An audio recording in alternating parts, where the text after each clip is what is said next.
What can I say? What a funny chapter of One Piece.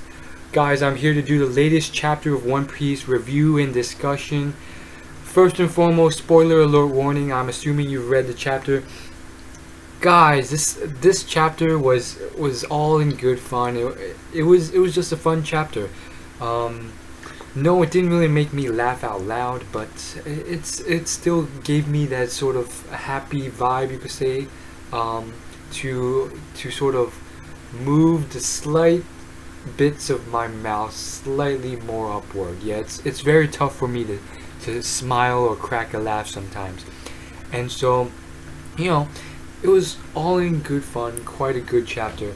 Um, with we get to see the whole sort of story behind exactly why Chin Jiao is sort of so frustrated with Luffy and Garp, and it was actually surprisingly a very simple sort of story with the treasure and stuff. And just so you guys know, I'm not going to be summarizing what you just read in the chapter, so um, I'm assuming you know what I'm talking about. Anyhow, it was quite a funny chapter. Um, Honestly, it was very sad, but at the same time, it's like, how can you really be so mad? I mean, by being a pirate, you kind of have to expect all this stuff. I mean, you're very lucky you didn't get like killed by Garp and then dragged off to jail. Like, to hold a Garp, to hold a grudge over Garp over that is illogical, because I mean, as a pirate, you're supposed to expect that you're gonna be chased by Marines and killed and have your treasure taken away. So for it to be of sort of this simple sort of pirate who has gotten everything taken away by a Marine, sort of simple story, it was a little bit surprising. And so um, it was very surprising for me because as of last week, I was talking about how this could have been a very deep sort of story based on his sort of suggestions.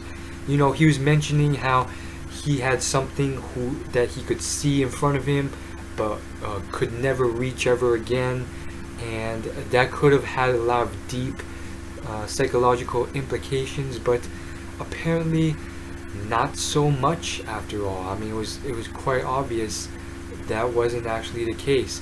It was just this sort of scenario with the treasure.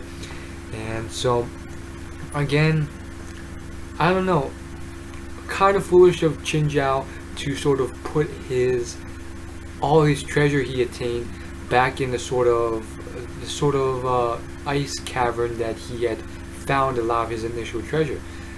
It seemed to have been implied that he found this sort of ice continent where the ice was like glass and you could see all the treasure underneath, but the ice was so hard that no one could break through the glass, except when he came along and he had that sort of very strange pinhole head, which freaked me the heck out. And so he broke through the ice, got the treasure, and then it was implied that he sort of let the ice like remelt or whatever, or maybe he just sort of used his powers to push the ice back together, and then he used that as a sort of uh, cavern to keep his treasure safe. And then his encounter with Garp obviously sort of crushed his pinhead. And quite honestly, this sort of definitely boosted my respects in Garp. I thought he was always on like vice admiral level, but this really sort of reaffirmed that Garp was on a whole nother level, and yeah, he simply chose to stay vice admiral simply because he chose to do that, and he was eligible for even admiral or even higher rankings based on his fight with this guy Chin Jiao, and seeing him being sort of owned by Garp. And so yeah, Garp's hella strong, and I noticed that he also had the scar Luffy has under his eye. Don't know what's up with that. And on top of that, I'm very sort of confused why Garp didn't really teach Luffy more about like fighting and stuff. And now I can sort of see why sort of Goldie Roger was friends with Garp.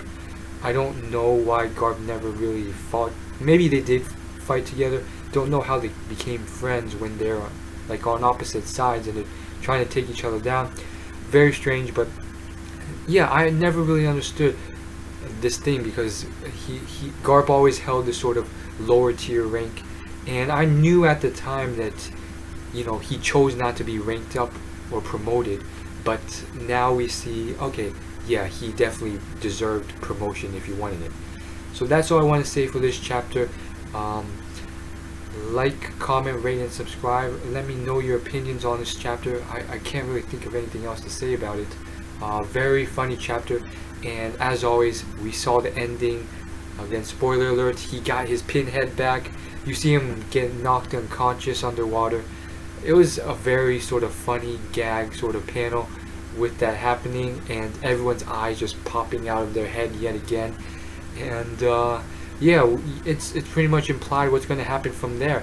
Chinzhao is going to be able to sort of get his treasures back, and it's all sort of funny as at the same time it's like justice has been revealed once again.